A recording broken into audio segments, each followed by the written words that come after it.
RRB PO എക്സാംസിന് പൊതുവേ പറയുന്ന ഒരു രീതിയുണ്ട്.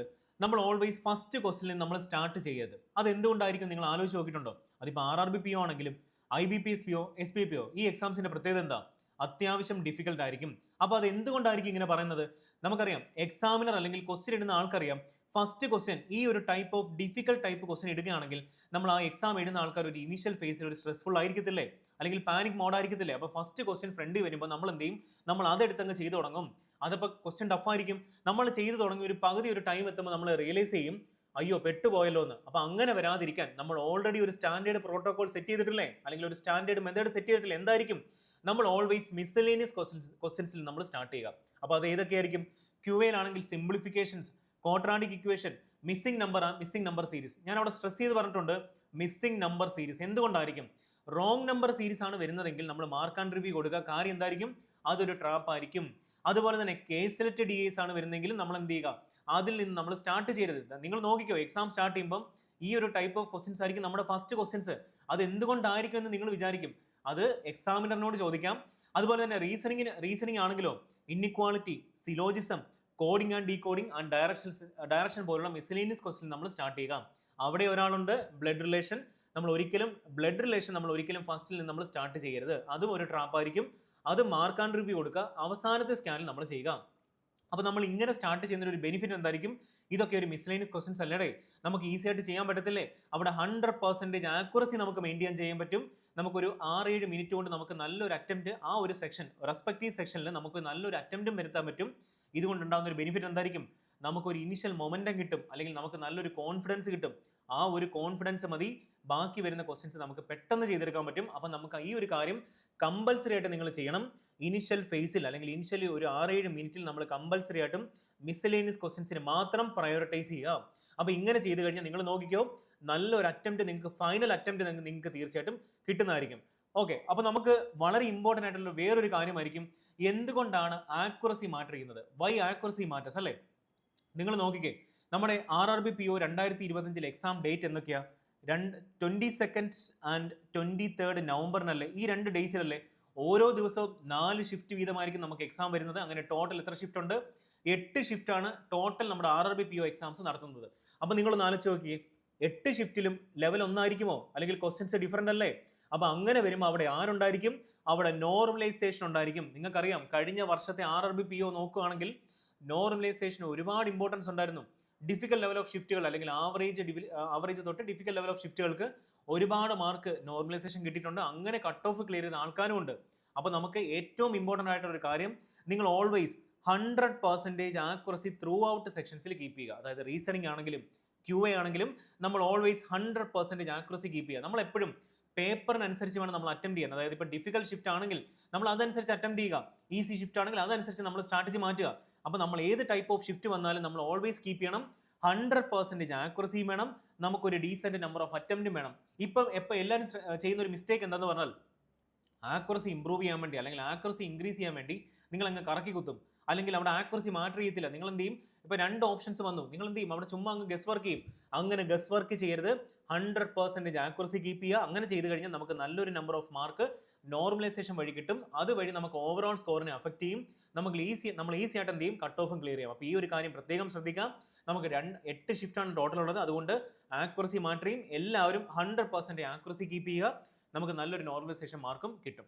സോ അങ്ങനെയാണെങ്കിൽ ഒരു കാര്യം ഞാൻ പറയട്ടെ, സെലക്ഷൻ ഓഫ് ക്വസ്റ്റ്യൻസ് ഇത് മാത്രമല്ല, നോർമലൈസേഷൻ നമ്മൾ പറഞ്ഞു, ആക്യുറസിയുടെ കാര്യം പറഞ്ഞു, പക്ഷേ സെലക്ഷൻ ഓഫ് ക്വസ്റ്റ്യൻസിനും വളരെയധികം ഇമ്പോർട്ടൻസ് ഉണ്ട് ഈ RRB PO എക്സാംസിന്. പ്രത്യേകിച്ച് എവിടെ ആയിരിക്കും? QAയിൽ. നിങ്ങൾ നോക്കിക്കേ, QA സെക്ഷൻ നോക്കുവാണെങ്കിൽ കമ്പാരിറ്റീവ്ലി വളരെ ഡിഫിക്കൽട്ട് ആയിരിക്കും RRB POയ്ക്ക് അല്ലേ?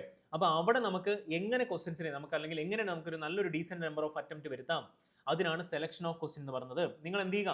ഈ ക്വസ്റ്റ്യൻസ് പ്രധാനമായിട്ടും ഈസി, മീഡിയം, ഹാർഡ് അല്ലെങ്കിൽ ഡിഫിക്കൽട്ട് ലെവൽ ഓഫ് ക്വസ്റ്റ്യൻസ് ആയിട്ട് തിരിച്ചിട്ടുണ്ട്. അത് നമുക്കറിയത്തില്ല, പക്ഷേ അങ്ങനത്തെ ടൈപ്പ് ഓഫ് ക്വസ്റ്റ്യൻസ് അവിടെ കാണും. അപ്പോൾ നമ്മൾ ഓൾവേസ് എന്ത് ചെയ്യുക? ഈസി ലെവൽ ഓഫ് ക്വസ്റ്റ്യൻസിൽ നിന്ന് സ്റ്റാർട്ട് ചെയ്യുക. അതായത് മിസ്സലേനിയസ് ക്വസ്റ്റ്യൻസ് ഞാൻ ഓൾറെഡി നിങ്ങളോട് പറഞ്ഞു തന്നിട്ടുണ്ട്. Simplification, quadratic equation, missing number series പോലുള്ള ക്വസ്റ്റ്യൻസ് നമ്മൾ സ്റ്റാർട്ട് ചെയ്യുക. അങ്ങനെ സ്റ്റാർട്ട് ചെയ്യുമ്പോൾ നമുക്ക് എന്ത് കിട്ടും? ഒരു മൊമെന്റം, ഒരു കോൺഫിഡൻസ് കിട്ടും. അതിനുശേഷം മീഡിയം ലെവൽ ക്വസ്റ്റ്യൻസിലോട്ട് പോകാം. അപ്പോൾ അതിലും സബ് ഡിവിഷൻസ് കാണും. ഞാൻ പറഞ്ഞുതരാം. സപ്പോസ് നമുക്കറിയാം DIs ഇല്ലേ, അവിടെ പ്രധാനമായിട്ടും 3 ടൈപ്പ് ഓഫ് DIs വരാം. ഒരു ഈസി DIs കാണാം, അതുപോലെ തന്നെ ഒരു ഡിഫിക്കൽട്ട് DIs കാണാം, അതുപോലെ തന്നെ കേസ് സെലക്ട് DI കാണാം. നമുക്ക് വേണ്ടതാ ഈ ECDS മതി. അത് മതിയുടെ, നമുക്ക് ഡിഫിക്കൽട്ട് അല്ലെങ്കിൽ കേസ് DS നമുക്ക് ആദ്യം എടുത്ത് ചെയ്ത് നമ്മുടെ കോൺഫിഡൻസ് കളയണ്ട. അപ്പൊ നമ്മൾ ഈ ECDS നമ്മൾ പിക്ക് ചെയ്യുക. അതിൽ 5 സബ് ക്വസ്റ്റ്യൻസ് കാണത്തില്ലേ? ആ 5 സബ് ക്വസ്റ്റ്യൻസിലും ഈ പറയുന്ന ഡിവിഷൻസ് കാണും. ഈസി, മീഡിയം, ഹാർഡ് കാണും. എങ്ങനെ വന്നാലും നമുക്കൊരു മാക്സിമം 4 ക്വസ്റ്റ്യൻസ് ഡൂവബിൾ ആയിരിക്കും, ഒരു ക്വസ്റ്റ്യൻസ് ഹാർഡ് ആയിരിക്കും. അപ്പൊ നിങ്ങളൊരു കാര്യം പ്രത്യേകം ശ്രദ്ധിക്കണം, സബ് ക്വസ്റ്റ്യൻസ് ഒന്ന് ഓടിച്ചു നോക്കണം. കാര്യം എന്ന് പറഞ്ഞാൽ ആദ്യത്തെ ക്വസ്റ്റ്യൻ, ആ സബ് ക്വസ്റ്റ്യൻസിൽ ആദ്യം വരുന്ന ക്വസ്റ്റ്യൻസ് ഹാർഡ് ലെവൽ ക്വസ്റ്റ്യൻസ് ആയിരിക്കും. അത് എക്സാമിനറിന്റെ വികൃതി അല്ലെങ്കിൽ കുസൃതി ആയിരിക്കോടെ. നിങ്ങൾ വിചാരിക്കുന്ന പോലല്ല, പുള്ളിക്കാരൻ നമ്മൾ വിചാരിക്കുന്നതിനെക്കാട്ടിലും 2 സ്റ്റെപ്പ് മുൻപിലായിരിക്കും വിചാരിക്കുന്നത്. അപ്പം ഫസ്റ്റ് ക്വസ്റ്റ്യൻസ് ഓൾവേസ് ഹാർഡ് ആയിരിക്കും. നമ്മൾ എന്ത് ചെയ്യുക, അങ്ങോട്ട് സ്കിപ്പ് ചെയ്ത് പോകുമ്പോൾ നമുക്ക് മനസ്സിലാകും അവസാനത്തെ ഒരു 4 ക്വസ്റ്റ്യൻസ് അല്ലെങ്കിൽ ഒരു 3 ക്വസ്റ്റ്യൻസ് തീർച്ചയായിട്ടും ഈസി ആയിരിക്കും. സിംഗിൾ ലൈൻ ക്വസ്റ്റ്യൻസ് ആയിരിക്കും. നമുക്ക് ഡയറക്റ്റ് വാല്യൂസ് എടുത്ത് പെർസെൻറ്റേജും റേഷ്യോ കണ്ടുപിടിക്കുന്ന ടൈപ്പ് ക്വസ്റ്റ്യൻസ് ആയിരിക്കും. നമുക്ക് അവന്മാരെ മതി. നമുക്ക് എന്തിനാ വെറുതെ ഈ ഹാർഡ് ലെവൽ ക്വസ്റ്റ്യൻസിനകത്ത് ഒരുപാട് സമയം ഇൻവെസ്റ്റ് ചെയ്ത് നമ്മുടെ കംപ്ലീറ്റ് ടൈമിനെ അഫക്ട് ചെയ്യുന്നത്? അതിനേക്കാളും നല്ലത് നമ്മൾ ആ തന്നിരിക്കുന്ന അവസാനം വരുന്ന അല്ലെങ്കിൽ നമുക്ക് അതിൽ ആ സബ് ക്വസ്റ്റ്യൻസിൽ വളരെ ഈസി ആയിട്ടുള്ള അല്ലെങ്കിൽ വളരെ നമുക്ക് ഡൂവബിൾ ആയിട്ടുള്ള ക്വസ്റ്റ്യൻസിനെ സെലക്ട് ചെയ്യുക, അതങ്ങ് ചെയ്യുക. ബാക്കി നമ്മൾ എന്ത് ചെയ്യുക, ഡിഫിക്കൽട്ടും കേസ് റെറ്റ് DS നമ്മൾ മാർക്ക് ആൻഡ് റിവ്യൂ എടുക്കുക. അതുപോലെ തന്നെ റോങ് നമ്പർ സീരീസ് വരുമ്പോഴും ഇതേ കേസ് കാണും. നമുക്കറിയാം 5 ക്വസ്റ്റ്യൻസ് തീർച്ചയായിട്ടും നമുക്ക് റോങ് നമ്പർ സീരീസിൽ കാണാൻ കഴിയും. ആ 5 ക്വസ്റ്റ്യൻസിലും സബ് ഡിവിഷൻസ് കാണും. ഈസി, അതുപോലെ തന്നെ മീഡിയം, അതുപോലെ തന്നെ ഡിഫിക്കൽട്ട് ലെവൽ ക്വസ്റ്റ്യൻസ് കാണും. നമുക്ക് തീർച്ചയായിട്ടും ഒരു 3 ക്വസ്റ്റ്യൻസ് എങ്കിലും നമുക്ക് തീർച്ചയായിട്ടും ചെയ്യാൻ പറ്റും. നമുക്ക് ആ 3 ക്വസ്റ്റ്യൻസ് മതി. നമ്മൾ വെറുതെ ടൈം ഡിഫിക്കൽട്ട് ലെവൽ ക്വസ്റ്റ്യൻസിന് കളയണ്ട. ഇത് ഞാൻ തീർച്ചയായിട്ടും നിങ്ങളോട് പറയുന്ന ഒരു കാര്യമാണ്. നമുക്ക് ആ 3 ക്വസ്റ്റ്യൻസ് ഓരോ ക്വസ്റ്റ്യനും നമുക്കൊരു 20 to 30 സെക്കൻഡ് ഇൻവെസ്റ്റ് ചെയ്ത് കഴിഞ്ഞാൽ നമുക്ക് തീർച്ചയായിട്ടും കിട്ടും. അതിന് മേളിലോട്ട് ഒരു സെക്കൻഡ് പോലും കളയാനും പാടില്ല. അത് പ്രത്യേകം ശ്രദ്ധിക്കണം. Wrong number series, missing number series പോലുള്ള ക്വസ്റ്റ്യൻസിന് നമ്മൾ മിനിമം നമുക്കൊരു 20 സെക്കൻഡ് അല്ലെങ്കിൽ നമുക്ക് മാക്സിമം ഒരു 30 സെക്കൻഡ് മാക്സിമം നമുക്കൊരു 30 സെക്കൻഡ് കൊടുത്താൽ മതി. അതിന് മേലോട്ട് ഒരു സെക്കൻഡ് വരുവാണെങ്കിൽ നമ്മൾ എന്ത് ചെയ്യുക, അത് സ്കിപ്പ് ചെയ്യുക. അപ്പോൾ ഇതായിരിക്കും നമ്മുടെ സ്ട്രാറ്റജി എന്ന് പറയുന്നത്. നമ്മൾ ക്വസ്റ്റ്യൻസിന് നമ്മൾ എന്ത് ചെയ്യുക, ഈസി, മീഡിയം, ഹാർഡ് ലെവൽ ക്വസ്റ്റ്യൻസിന് നമ്മൾ സെലക്ട് ചെയ്യുക. അതിൽ ഫസ്റ്റിൽ ഈസി ക്വസ്റ്റ്യൻസ് സെലക്ട് ചെയ്യുക, അതിനുശേഷം മീഡിയം ക്വസ്റ്റ്യൻസിനെ സെലക്ട് ചെയ്യുക. ഹാർഡ് ലെവൽ ക്വസ്റ്റ്യൻസിൽ ഒരുപാട് സമയം ഇൻവെസ്റ്റ് ചെയ്ത് നമ്മുടെ സമയം കളയരുത്. നമ്മൾ ജസ്റ്റ് ഒന്ന് ചെയ്ത് നോക്കാൻ ശ്രമിക്കുക. നമുക്കൊരു 20 സെക്കൻഡ് കൊണ്ട് മനസ്സിലാകും. ക്വസ്റ്റ്യൻ ഒരുപാട് കാൽക്കുലേറ്റീവ് ആണ്, ഒരുപാട് കണ്ടീഷൻസ് ഉണ്ട്, ലോജിക്കൽ രീതിയിലുള്ള ക്വസ്റ്റ്യൻസ് ആയിരിക്കും. അങ്ങനെ വരുവാണെങ്കിൽ മാർക്ക് ആൻഡ് റിവ്യൂ കൊടുക്കുക അല്ലെങ്കിൽ സ്കിപ്പ് ചെയ്യുക. ഇത്രയേ ഉള്ളൂ കാര്യം. ഇങ്ങനെ ഈ ഒരു രീതിയിൽ നിങ്ങൾ ക്വസ്റ്റ്യൻസ് അറ്റംപ്റ്റ് ചെയ്യുകയാണെങ്കിൽ തീർച്ചയായിട്ടും നല്ലൊരു ഡീസൻറ്റ് ലെവൽ ഓഫ് അറ്റംപ്റ്റ് നിങ്ങൾക്ക് കിട്ടും. അതുപോലെ തന്നെ 100% ആക്യുറസി നിങ്ങൾക്ക് മെയിൻറ്റെയിൻ ചെയ്യുകയാണെങ്കിൽ നിങ്ങൾക്ക് തീർച്ചയായിട്ടും അവിടെ ആരെ കിട്ടും, നോർമലൈസേഷൻ സ്കോറും കിട്ടും. സുഖമായിട്ട് നിങ്ങൾ എന്ത് ചെയ്യും, കട്ട് ഓഫും ക്ലിയർ ചെയ്യും. സോ അങ്ങനെയാണെങ്കിൽ നമ്മൾ എന്തൊക്കെയായിരിക്കും, ഓൾവേസ് നമ്മൾ ക്വസ്റ്റ്യൻസ് ഫസ്റ്റ് ക്വസ്റ്റ്യൻ നമ്മൾ സ്റ്റാർട്ട് ചെയ്യരുത്. ഈ ഒരു 3 വേർഡ്സ് നമ്മൾ കമ്പൽസറി ആയിട്ടും അറിഞ്ഞിരിക്കണം. സ്കാനിങ്, മാർക്ക് ചെയ്യുക, അതുപോലെ തന്നെ സ്കിപ്പിംഗ്. അപ്പോൾ ഈ ഒരു 3 കാര്യങ്ങൾ അറിഞ്ഞിരിക്കുക. അതായത് ഫസ്റ്റ് ഫേസിൽ എന്ത് ടൈപ്പ് ഓഫ് ക്വസ്റ്റ്യൻസിനെ നമ്മൾ അല്ലെങ്കിൽ ഫസ്റ്റ് സ്കാനിങ് ഫേസിൽ നമ്മൾ ഏത് ടൈപ്പ് ഓഫ് ക്വസ്റ്റ്യൻസ് എടുത്ത് ചെയ്യണം. സെക്കൻഡ് സ്കാനിങ് ഫേസിൽ നമ്മൾ ഓൾവേസ് പറയത്തില്ലേ, ഫസ്റ്റ് സ്കാനിങ് ഫേസിൽ മിസ്സലേനിയസ് ക്വസ്റ്റ്യൻസിനെ എടുക്കുക. രണ്ടാമത്തെ സ്കാനിങ് ഫേസിൽ ഈസി ആയിട്ടുള്ള അരിത്തമെറ്റിക് ക്വസ്റ്റ്യൻസ് കാണും, അതുപോലെ ഈസി DS കാണും. അതുപോലെ മൂന്നാമത്തെ സ്കാനിൽ വേണം നമ്മൾ എന്ത് ചെയ്യാൻ, നമ്മൾ ജസ്റ്റ് ഒന്ന് ട്രൈ ചെയ്ത് നോക്കുക. വേരിയബിൾ ബേസ്ഡ് അരിത്തമെറ്റിക് ക്വസ്റ്റ്യൻസ്, അതുപോലെ തന്നെ കണ്ടീഷണൽ ബേസ്ഡ് അല്ലെങ്കിൽ ലോജിക്കൽ ബേസ്ഡ് അല്ലെങ്കിൽ വേരിയബിൾ ബേസ്ഡ് DSനെ ജസ്റ്റ് ഒന്ന് ട്രൈ ചെയ്ത് നോക്കുക. അതുപോലെ തന്നെ അവസാനത്തെ സ്കാനിൽ വേണം നമ്മൾ എന്ത് ചെയ്യാൻ, നമ്മൾ ഓൾറെഡി ചെയ്ത ക്വസ്റ്റ്യൻസിൽ അല്ലെങ്കിൽ ഇപ്പം മിസ്ലേനിയസ് ക്വസ്റ്റ്യൻസ് ആണെങ്കിൽ നമ്മൾ എന്ത് ചെയ്യും, അവിടെയും മാർക്ക് ആൻഡ് റിവ്യൂ കൊടുക്കും. ആ ക്വസ്റ്റ്യൻസിനെയൊക്കെ നമ്മൾ അറ്റംപ്റ്റ് ചെയ്യുക. അതിനുശേഷം ബ്ലഡ് റിലേഷൻ ക്വസ്റ്റ്യൻസ് ഒക്കെ, ഇപ്പം റീസണിംഗ് ആണെങ്കിൽ ബ്ലഡ് റിലേഷൻ ക്വസ്റ്റ്യൻസ് കാണും. അൺസർട്ടൺ പസിൽസ് അല്ലെങ്കിൽ അൺസർട്ടൺ സീറ്റിംഗ് അറേഞ്ച്മെന്റ് കാണും. QA ആണെങ്കിൽ എന്തൊക്കെ കാണും, കേസ് റെറ്റ് DS, അതുപോലെ തന്നെ റോങ് നമ്പർ സീരീസ്. ഇതൊക്കെ ചെയ്ത് കഴിഞ്ഞാൽ നിങ്ങൾക്ക് തീർച്ചയായിട്ടും നല്ലൊരു അറ്റംപ്റ്റ് കാണും. ത്രൂ ഔട്ട് ആ ഒരു 45 മിനിറ്റിൽ നിങ്ങൾ എന്ത് ചെയ്യുക, കാമായിട്ടിരിക്കുക. ഒരു കാരണവശാലും പാനിക് മോഡിലോട്ട് പോകരുത്. ഏതെങ്കിലും ഒരു ക്വസ്റ്റ്യനിൽ നിങ്ങൾ സ്റ്റക്കായി പോവുകയാണെങ്കിൽ നിങ്ങളുടെ മനസ്സിൽ ഒരു കമാൻഡ് വരണം, നിങ്ങളുടെ മൈൻഡിൽ ആ ഒരു കമാൻഡ് എത്തണം. സ്കിപ്പ് ചെയ്യുക അല്ലെങ്കിൽ മാർക്ക് ആൻഡ് റിവ്യൂ കൊടുക്കുക. ഇപ്പം എന്തോ ഒരു സിറ്റുവേഷൻ കാരണമാണ് എനിക്ക് ചെയ്യാൻ പറ്റാത്തത്, ഞാൻ ബാക്കി ക്വസ്റ്റ്യൻസ് ചെയ്തിട്ട് ഈ ക്വസ്റ്റ്യൻ ഒന്നുകൂടെ റിവ്യൂ ചെയ്യും, അപ്പോൾ തീർച്ചയായിട്ടും ഈ ക്വസ്റ്റ്യൻ എനിക്ക് ചെയ്യാൻ പറ്റും. ആ ഒരു കമാൻഡ് തീർച്ചയായിട്ടും നിങ്ങൾക്ക് ഡെവലപ്പ് ചെയ്യണം.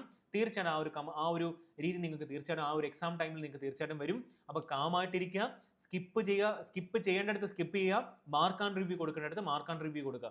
അപ്പോൾ ഇത്രയും കാര്യങ്ങൾ നിങ്ങൾ കമ്പൽസറി ആയിട്ട് നാളെ എക്സാം ചെയ്യണം. RRBPയുടെ പ്രിലിംസിന്റെ എക്സാം നാളെയല്ലേ സ്റ്റാർട്ട് ചെയ്യുന്നത്. ഇത്രയും നാൾ നല്ലപോലെ നിങ്ങൾ ഹാർഡ് വർക്ക് ചെയ്തിട്ടുണ്ട്, ഒരുപാട് മോക്ക് ടെസ്റ്റ് ഡെയിലി നിങ്ങൾ ചെയ്യുന്നുണ്ട്, നല്ലപോലെ അനാലിസിസ് ചെയ്തിട്ടുണ്ട്. അപ്പോൾ തീർച്ചയായിട്ടും അതിൻ്റെ ഒരു ഫലം നിങ്ങൾക്ക് നാളെ എക്സാമിന് തീർച്ചയായിട്ടും ഉണ്ടാകുന്നതായിരിക്കും. അപ്പോൾ നല്ല കോൺഫിഡൻ്റ് ആയിട്ട് നല്ല ഹാപ്പി ആയിട്ടിരിക്കുക, നല്ലപോലെ എക്സാംസ് എഴുതിയിട്ട് വരിക. നിങ്ങളെ കൊണ്ട് തീർച്ചയായിട്ടും പറ്റും. അപ്പോൾ നല്ലപോലെ എക്സാംസ് നല്ല കോൺഫിഡൻ്റ് ആയിട്ട് എഴുതിയിട്ട് വരിക. All the best. നല്ലപോലെ എക്സാം എഴുതാൻ പറ്റും. Thank you so much. അപ്പോൾ നമുക്ക് വീണ്ടും കാണാം. നിങ്ങളുടെ അറ്റംപ്റ്റ് തീർച്ചയായിട്ടും നിങ്ങൾ എന്ത് ചെയ്യണം, കമൻറ്റും കൂടെ ചെയ്യണം. ഓക്കെ ആണല്ലോ. അപ്പോൾ all the best. Thank you so much.